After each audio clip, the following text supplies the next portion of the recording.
Boa noite. Meu nome é Rafael. Essa história aconteceu em 2024, num período em que eu estava tentando juntar dinheiro para pagar a faculdade.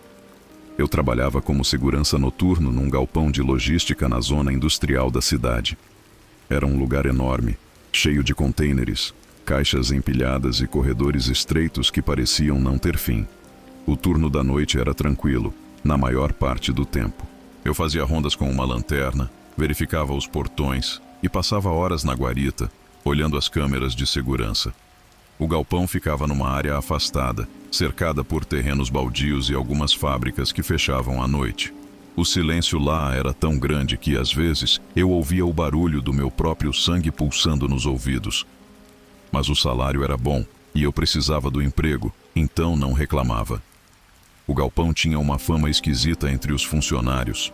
Durante o dia, com o movimento dos caminhões e o barulho das empilhadeiras, ninguém pensava muito nisso. Mas à noite, os outros seguranças contavam histórias. Diziam que o lugar era pesado, que às vezes ouviam coisas que não explicavam. Portas batendo sozinhas, passos em corredores vazios, até risadas abafadas vindas de lugares onde não tinha ninguém. Eu não levava a sério. Achava que era papo de quem ficava muito tempo sozinho no escuro, inventando coisas para passar o tempo. Mas em setembro do ano passado, algo mudou minha opinião. E até hoje, eu não sei direito o que vivi naquela noite. Tudo começou numa terça-feira, por volta das 2 da manhã. Eu estava na guarita tomando café para me manter acordado, quando a câmera do setor 4, um dos corredores mais ao fundo do galpão, piscou. A imagem ficou preta por uns segundos, depois voltou, mas com uma interferência estranha, como se tivesse neve na tela. Pensei que fosse um problema no cabo, algo comum num lugar velho como aquele. Peguei a lanterna e o rádio, e fui até o setor 4 para verificar. O corredor era longo, com prateleiras de metal dos dois lados, cheias de caixas e pallets. A luz da lanterna cortava a escuridão, mas não iluminava muito além de uns poucos metros. Enquanto caminhava, senti um frio que não fazia sentido. Era uma noite quente, mas ali dentro parecia que o ar estava parado, pesado, como se eu estivesse dentro de uma geladeira. Cheguei ao ponto onde a câmera ficava, no alto de uma das prateleiras. Não vi nada fora do comum. A câmera estava no lugar, sem sinais de dano. Balancei o cabo, chequei a conexão e tudo parecia normal. Mas quando me virei para voltar, ouvi um som. Era baixo, quase imperceptível, como um sussurro vindo do fundo do corredor. Parei, apontando a lanterna na direção do barulho. Nada. Só caixas e sombras. "Tem alguém aí?" Perguntei, mais por reflexo do que por esperar resposta. O silêncio voltou, mas agora parecia diferente, como se o galpão estivesse prendendo a respiração. Voltei para a guarita, com os pelos do braço arrepiados, tentando me convencer que era só o cansaço. Na guarita, chequei as câmeras de novo.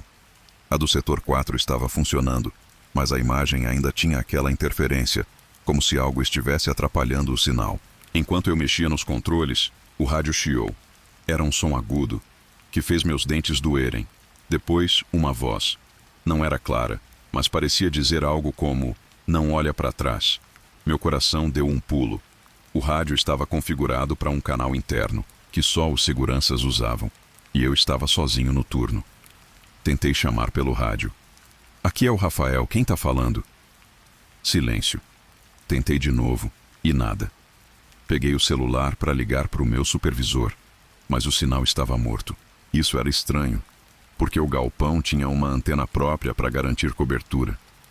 Fiquei olhando para as câmeras, tentando me acalmar, mas então vi algo que me fez congelar. Na câmera do setor 4 havia uma sombra. Não era uma caixa fora do lugar ou um reflexo. Era uma silhueta humana, parada no meio do corredor, de costas para a câmera. Eu não pensei duas vezes. Peguei a lanterna, o cacetete e corri para o setor 4. Enquanto atravessava o galpão, o som dos meus passos ecoava, mas parecia que havia outro som por baixo, como passos mais leves, acompanhando os meus. Cheguei ao corredor e apontei a lanterna. Nada. O corredor estava vazio, exatamente como antes. Mas o frio estava pior e agora tinha um cheiro no ar.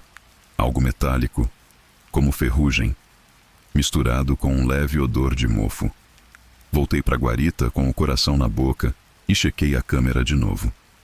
A silhueta tinha sumido, mas a interferência continuava.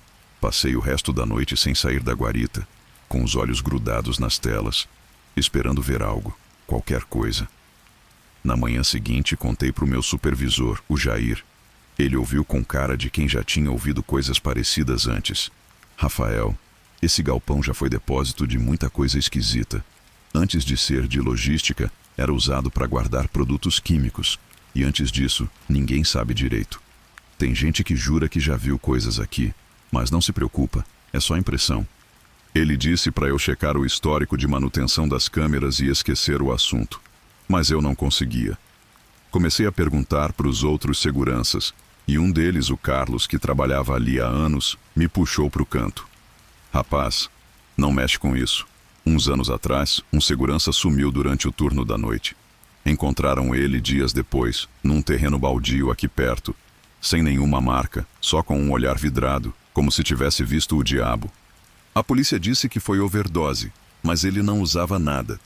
E sabe onde ele fazia a última ronda? Setor 4. Aquilo me deixou obcecado. Comecei a pesquisar sobre o galpão, mas não achei nada além de registros antigos de empresas que alugaram o espaço. Passei a evitar o setor 4, fazendo rondas mais curtas, só o suficiente para cumprir o protocolo. Mas os barulhos não paravam. Toda noite, por volta das 2 da manhã, eu ouvia algo. Sussurros, passos, às vezes um som de algo sendo arrastado. As câmeras continuavam com interferência, sempre no mesmo setor. Uma noite, o Jair me chamou para cobrir um turno extra, porque o outro segurança tinha faltado. Eu não queria, mas precisava do dinheiro. Então, lá estava eu, sozinho de novo, às 2 da manhã, na guarita.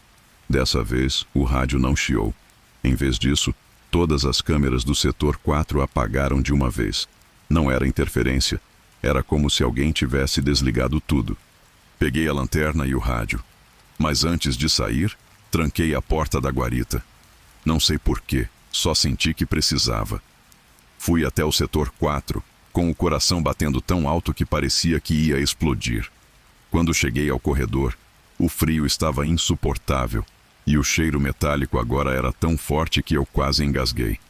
Apontando a lanterna, vi algo no chão, no canto do corredor. Era uma mancha escura como óleo, mas com um brilho estranho, quase vermelho.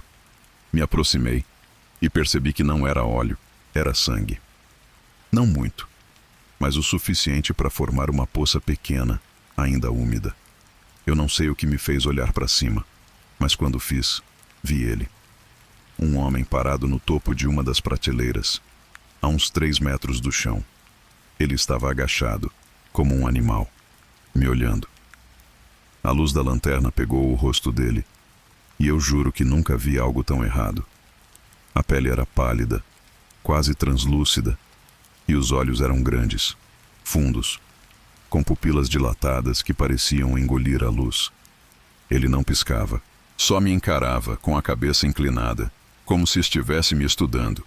Minha mão tremia tanto que a lanterna quase caiu. "Quem é você? Sai daí!" gritei, mas minha voz saiu fraca, abafada. Ele não respondeu. Em vez disso, deu um sorriso lento, que mostrou dentes amarelados, e desceu da prateleira com uma agilidade que não parecia humana. Não ouvi ele tocar o chão. Num segundo ele estava lá, no outro, tinha sumido no escuro. Corri como nunca na vida, tropeçando nas caixas, derrubando coisas no caminho. Cheguei à guarita, tranquei a porta e liguei para o Jair. "Tem alguém no galpão? Chama a polícia agora!" Ele tentou me acalmar. Disse que ia mandar outro segurança, mas eu não conseguia parar de tremer.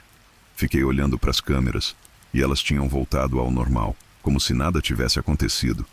Quando a polícia chegou, 1 hora depois, revistaram o galpão inteiro. Não encontraram ninguém, nem a mancha de sangue. Mas eu sei o que vi. Sei o que senti. Aquele homem, ou o que quer que fosse, não era um invasor comum. Ele pertencia àquele lugar, como se o galpão fosse dele. Eu pedi demissão no dia seguinte. Não voltei para o galpão, nem para pegar minhas coisas. O Jair disse que entendia, mas que eu provavelmente tinha imaginado tudo, que o estresse do turno da noite fazia isso com as pessoas. Mas eu sei que não foi imaginação. Aquele rosto, aqueles olhos, eles estão gravados na minha cabeça. Às vezes, quando estou sozinho em casa, sinto aquele mesmo frio, aquele mesmo cheiro metálico no ar. E o pior é a sensação de que ele me marcou. Como se, ao me ver, ele tivesse decidido que eu era parte do jogo dele. Hoje, eu evito lugares escuros, evito trabalhar à noite. Mas às vezes, quando fecho os olhos, vejo ele agachado, me olhando, esperando. E me pergunto, o que ele queria? Por que me deixou ir? Ou será que ele nunca me deixou?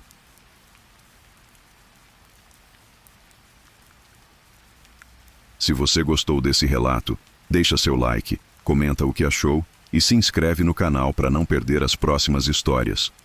Seu apoio é o que nos mantém trazendo esses relatos para vocês.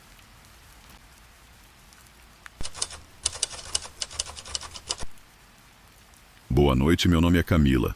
Essa história aconteceu em 2023, quando eu ainda morava num condomínio de classe média na periferia de uma cidade grande. Era um prédio de 5 andares, daqueles com apartamentos pequenos, paredes finas e uma vizinhança que se conhecia mais pelo barulho do que por conversa. Eu dividia o 3A com uma colega de trabalho, a Lívia, e a vida era corrida. Faculdade de manhã, estágio à tarde e à noite, tentar descansar enquanto o som da TV do vizinho de cima atravessava o teto. O prédio não era perfeito, mas era o que cabia no nosso bolso. O que eu vou contar começou com algo tão bobo que na época nem dei importância. Mas hoje, olhando para trás, vejo que foi o primeiro sinal de que algo estava muito errado. Tudo começou com o vizinho do 4B, o apartamento exatamente acima do nosso. Ele se mudou no começo do ano e ninguém sabia muito sobre ele. O nome dele era Eduardo, um cara de uns 30 anos, magro, com cabelo sempre penteado para trás e óculos de armação preta que pareciam grandes demais para o rosto dele. Ele era educado, mas de um jeito que deixava a gente desconfortável. Sabe quando alguém sorri, mas o sorriso não parece natural? Era assim.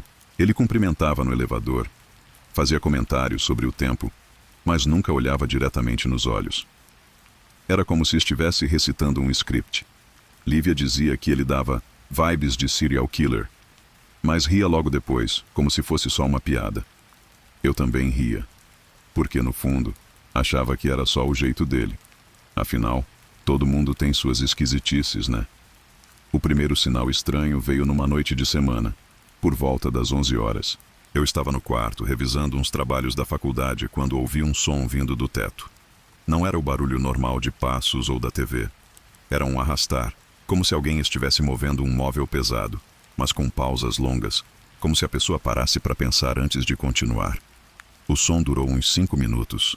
Parou e voltou mais alto, agora acompanhado de um murmúrio baixo, quase como uma conversa. Pensei que o Eduardo podia estar com visita, mas o tom da voz não mudava. Era sempre o mesmo, monótono, como se ele estivesse falando sozinho. Fui até a sala e perguntei para Lívia se ela estava ouvindo. Ela estava no sofá, com fones de ouvido, e disse que não tinha notado nada. Relaxa, Camila. Deve ser ele arrumando o apartamento. Ou vai ver tá treinando para ser ventríloco. Ela brincou. Voltei pro quarto, mas o som ficou na minha cabeça. Não era só o arrastar. Era o ritmo, a repetição, como se fosse um ritual. Na semana seguinte, os barulhos ficaram mais frequentes. Sempre à noite, entre 10 e meia-noite. Às vezes era o arrastar. Outras vezes, um som de batidas leves, como se alguém estivesse martelando algo com cuidado para não fazer muito barulho. Comecei a prestar mais atenção, porque era impossível ignorar. O pior era o murmúrio. Não dava para entender as palavras, mas o tom era sempre o mesmo. Baixo, contínuo, quase hipnótico. Tentei subir até o 4B uma vez, para perguntar se estava tudo bem, mas quando cheguei à porta dele, o silêncio era absoluto. Bati 2 vezes, esperei, e nada. Voltei para o apartamento sentindo um aperto no peito, como se tivesse feito algo que não deveria. Uma noite, o barulho mudou.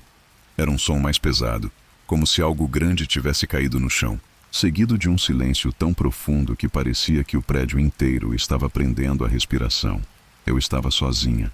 Lívia tinha ido dormir na casa do namorado, e o som me fez pular da cadeira. Fiquei olhando para o teto, esperando que continuasse, mas nada.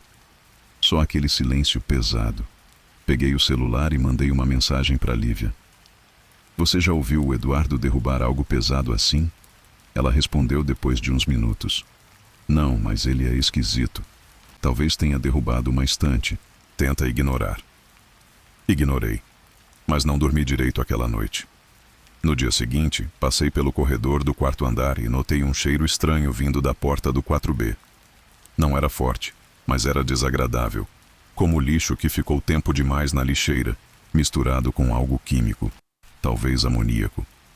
Pensei em bater na porta de novo, mas desisti.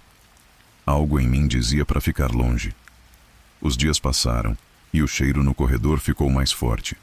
Os vizinhos começaram a comentar no grupo do condomínio. Alguém sugeriu que podia ser um vazamento.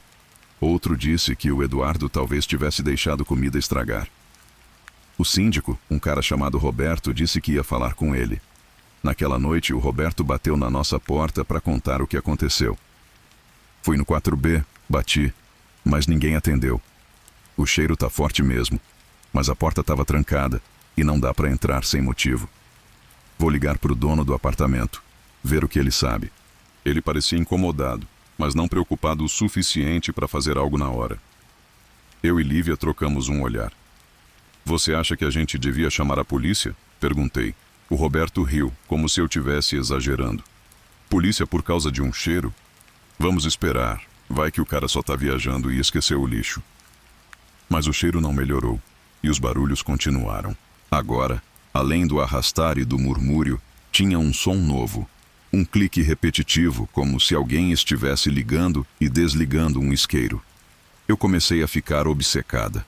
Toda noite eu ficava no quarto, com o ouvido colado na parede, tentando entender o que estava acontecendo. Lívia dizia que eu estava ficando paranoica, mas ela também estava nervosa. Uma vez, ela admitiu que viu o Eduardo no mercado, e ele estava comprando coisas estranhas. Sacos de lixo grandes, produtos de limpeza pesados e uma corda. Corda, Camila. Quem compra corda assim, do nada? Ela tentou rir, mas o riso saiu forçado. A gota d'água veio numa sexta-feira à noite. Eu estava sozinha de novo, porque Lívia tinha ido para a casa dos pais. Por volta das 11, os barulhos começaram, mas dessa vez eram diferentes. O arrastar era mais lento, como se algo estivesse sendo arrastado com dificuldade. E o murmúrio. O murmúrio agora tinha palavras que eu conseguia entender. Você não devia ter feito isso. Não devia. A voz do Eduardo era baixa, mas clara, como se ele estivesse falando com alguém bem perto dele. Meu coração disparou. Peguei uma faca na cozinha. Não sei porquê, só senti que precisava, e subi até o quarto andar. O cheiro no corredor estava insuportável. Um fedor que entrava pela garganta e fazia os olhos arderem. Bati na porta do 4B. Primeiro de leve, depois com mais força. Eduardo, tá tudo bem aí? Silêncio. Mas então, ouvi um gemido baixo, abafado, como se viesse de dentro do apartamento. Não era um gemido de dor, era outra coisa. Um som que não parecia humano. Desci correndo pro meu apartamento e liguei pro síndico. Roberto, tem algo errado no 4B. Eu ouvi um gemido e o cheiro tá pior. Chama a polícia, por favor. Ele tentou me acalmar, mas eu insisti. Meia hora depois, a polícia chegou. Eu e alguns vizinhos estávamos no corredor, esperando. Eles arrombaram a porta do 4B e o que encontraram, eu nunca vou esquecer. O apartamento estava imundo. Sacos de lixo empilhados no canto, garrafas de produtos de limpeza espalhadas e um cheiro que era uma mistura de podridão e desinfetante. No meio da sala, havia um tapete enrolado, com manchas escuras que pareciam sangue seco. A polícia desenrolou o tapete. E dentro... Deus, dentro tinha um corpo. Não vou entrar em detalhes porque ainda sinto o estômago revirar quando penso nisso. Era uma mulher, jovem, com marcas de corda no pescoço e cortes nos braços. O pior não era o estado do corpo, mas o fato de que o Eduardo não estava lá. Ele tinha sumido. A polícia revistou o apartamento e encontrou coisas que pioraram tudo. Num caderno, ele tinha anotações detalhando os hábitos de várias pessoas do prédio, incluindo eu e a Lívia. Tinha horários, rotinas, até descrições do que a gente vestia. Havia fotos também, tiradas de longe, provavelmente com uma lente de zoom. Fotos nossas entrando e saindo do prédio, no mercado, na rua. Ele estava nos observando, planejando, e a gente não fazia ideia. O mais assustador era uma frase repetida várias vezes no caderno. Ela não devia ter dito não. Ninguém diz não. A polícia concluiu que a mulher no tapete era alguém que ele conheceu, talvez uma ex-namorada, mas nunca confirmaram a identidade. O Eduardo nunca foi encontrado. Sumiu como se nunca tivesse existido. O dono do apartamento disse que ele alugou com um nome falso, e os documentos que apresentou eram falsificados. Eu e Lívia nos mudamos um mês depois. Não dava para continuar naquele lugar, sabendo que ele esteve tão perto, ouvindo cada passo nosso, planejando sabe-se lá o quê. Até hoje, quando passo por um corredor de prédio, sinto ele. Não o Eduardo, mas a sensação dele. Aquele peso de ser observada, de saber que alguém pode estar anotando cada detalhe da sua vida, esperando o momento certo. O que me assombra é pensar que ele ainda está por aí, em outro prédio, com outro nome, arrastando móveis à noite, murmurando para alguém que nunca responde. E se ele me viu? Se ele anotou meu nome naquele caderno? Será que ele ainda lembra de mim? Se você gostou desse relato, deixa seu like, comenta o que achou e se inscreve no canal para não perder as próximas histórias. Seu apoio é o que nos mantém trazendo esses relatos para vocês.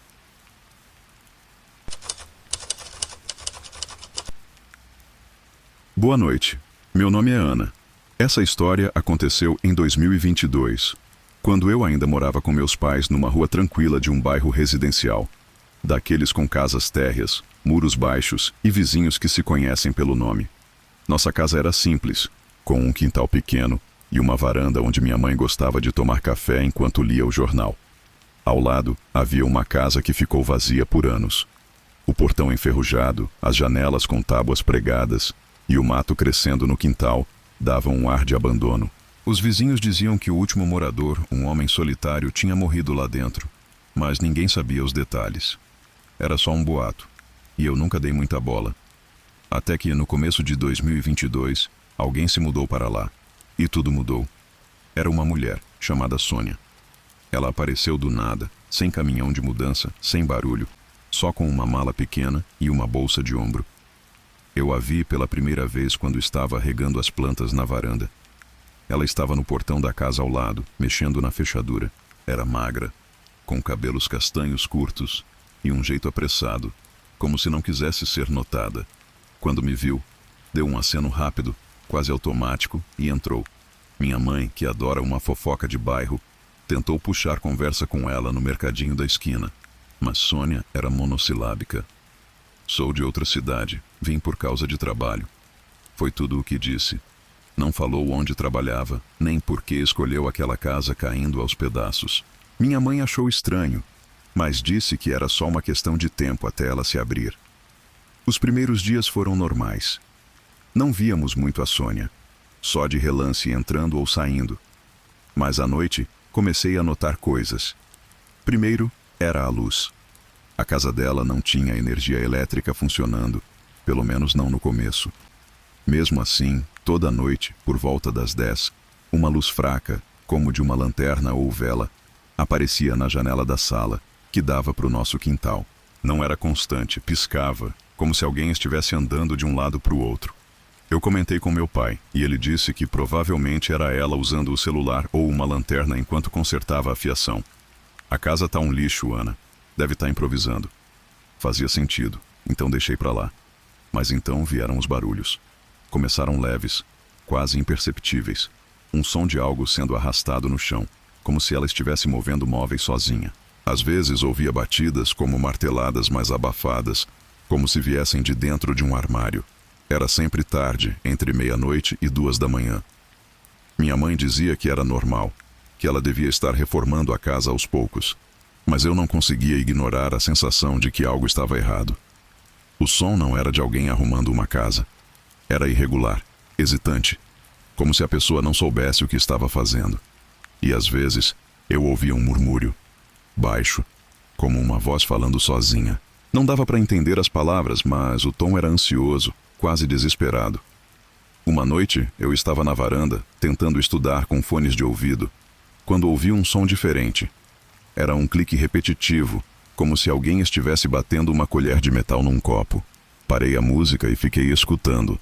O som vinha da casa ao lado, claro como o dia, mesmo com o muro separando nossos quintais. Levantei e me aproximei da cerca, tentando ver algo pela janela da Sônia. A luz estava lá, fraca, oscilante, mas agora tinha uma sombra se movendo. Não era só a Sônia. Era como se tivesse outra pessoa lá. Alguém menor, talvez uma criança. A sombra passou rápido e o clique parou. Fiquei paralisada, com o coração acelerado. Não fazia sentido. Ela morava sozinha, nunca mencionou filhos, e ninguém no bairro tinha visto mais ninguém entrando ou saindo. No dia seguinte, decidi tomar coragem. Fui até a casa dela, com a desculpa de levar um bolo que minha mãe tinha feito. Bati no portão, que estava entreaberto, e chamei. Sônia, sou a Ana, da casa ao lado. Silêncio. Bati de novo, e ouvi passos lentos vindo de dentro. Ela abriu a porta, mas só uma fresta. Estava com olheiras fundas, o cabelo desgrenhado, e um cheiro estranho vinha de dentro da casa, como mofo misturado com algo doce, quase enjoativo. O que foi? Ela perguntou com a voz rouca, como se não falasse há dias. Entreguei o bolo, tentando parecer casual. Minha mãe mandou. Só queríamos saber se tá tudo bem. Ouvimos uns barulhos à noite. Ela pegou o prato sem tirar os olhos de mim. É só eu arrumando as coisas. A casa tá uma bagunça. Antes que eu pudesse dizer mais alguma coisa, ela fechou a porta. Voltei para casa com uma sensação pior do que antes. Aquele cheiro, o jeito dela, nada batia. Contei para os meus pais, e meu pai disse que eu estava sendo paranoica. Ana, deixa a mulher em paz. Ela deve estar passando por um momento difícil. Mas minha mãe parecia mais preocupada. Talvez ela precise de ajuda. Vou tentar falar com ela de novo. Ela tentou, mas Sônia nunca estava em casa durante o dia. E à noite, ninguém atendia a porta. Os barulhos pioraram. Agora, além do arrastar e das batidas, tinha um som novo. Um choro baixo, abafado, como se alguém estivesse tentando não ser ouvido. Era sempre no mesmo horário, por volta da 1 da manhã. Eu comecei a ficar acordada de propósito, deitada na cama, com a janela aberta, tentando captar cada detalhe. Uma noite, o choro foi mais alto, quase um lamento, e então parou de repente, como se alguém tivesse tapado a boca de quem chorava. Levantei da cama e fui até a varanda, com o celular na mão, pronto para gravar qualquer coisa. A luz na janela da Sônia estava lá, mas dessa vez não tinha sombras.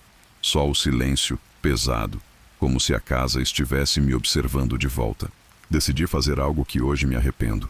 Esperei até o fim de semana, quando sabia que a Sônia saía para comprar coisas no mercadinho. Quando vi ela virando a esquina, pulei o muro do quintal e me aproximei da casa dela. O portão estava trancado, mas uma das janelas laterais, que dava para o quintal, estava com uma tábua solta. Empurrei com cuidado e entrei. O cheiro lá dentro era insuportável.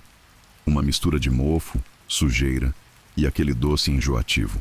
A sala estava quase vazia, só com uma mesa velha, uma cadeira e algumas caixas empilhadas.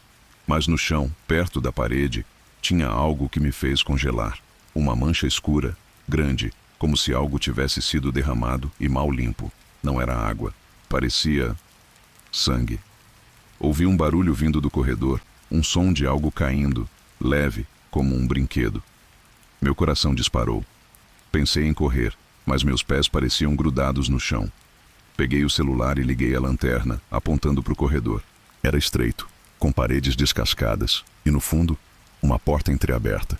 O choro voltou, baixo, abafado, vindo de lá. Sônia? Chamei, com a voz tremendo. Nenhuma resposta. Só o choro, agora mais fraco, como se estivesse se apagando. Dei um passo, depois outro, até chegar à porta. Quando empurrei, vi um quarto pequeno, com um colchão no chão, cobertores embolados e uma pilha de roupas. No canto, havia um armário velho, e o choro vinha de dentro dele. Minhas mãos tremiam tanto que quase derrubei o celular. Abri a porta do armário, e lá dentro, encolhida, estava uma criança. Uma menina, de uns 7 ou 8 anos, com o rosto sujo de lágrimas e um pano amarrado na boca. Os olhos dela encontraram os meus, e o pavor neles era algo que eu nunca vou esquecer. Antes que eu pudesse fazer qualquer coisa, ouvi o portão ranger. Sônia estava de volta. Corri para a janela, pulei para o quintal e voltei para minha casa com o coração na boca. Liguei para a polícia assim que entrei, quase sem conseguir falar. Contei tudo: a criança, o choro, a mancha no chão. Eles chegaram em minutos, mas quando entraram na casa, não encontraram nada. Nem Sônia, nem a menina, nem a mancha. A casa estava vazia, como se ninguém tivesse morado lá. A polícia revistou tudo, mas não tinha sinais de que alguém esteve ali recentemente. Disseram que eu podia ter imaginado, que o estresse ou a escuridão me enganaram. Mas eu sei o que vi. Aquela menina era real, o choro era real, o cheiro era real. Nos dias seguintes, os vizinhos começaram a falar. Alguém disse que viu a Sônia saindo de madrugada, com uma mochila grande, como se estivesse fugindo. Outro disse que a casa já tinha sido palco de coisas estranhas antes, que o antigo morador também escondia algo. A polícia fechou o caso por falta de provas, mas eu não conseguia parar de pensar na menina. Quem era ela? Por que estava lá? E pior, por que a Sônia sumiu tão rápido? Eu e meus pais nos mudamos no começo de 2023. Não aguentávamos mais morar ao lado daquela casa, com suas janelas escuras e seus segredos. Hoje, quando passo por ruas com casas abandonadas, sinto um aperto no peito. Ainda ouço o choro da menina na minha cabeça e me pergunto se fiz o suficiente, se poderia ter salvado ela. O que me assombra não é só o que vi, mas o que não sei. O que a Sônia estava escondendo? E se ela ainda está por aí, em outra casa, com outra criança, esperando a próxima pessoa que não vai desconfiar do silêncio? Se você gostou desse relato, deixa seu like, comenta o que achou e se inscreve no canal para não perder as próximas histórias. Seu apoio é o que nos mantém trazendo esses relatos para vocês. Até a próxima!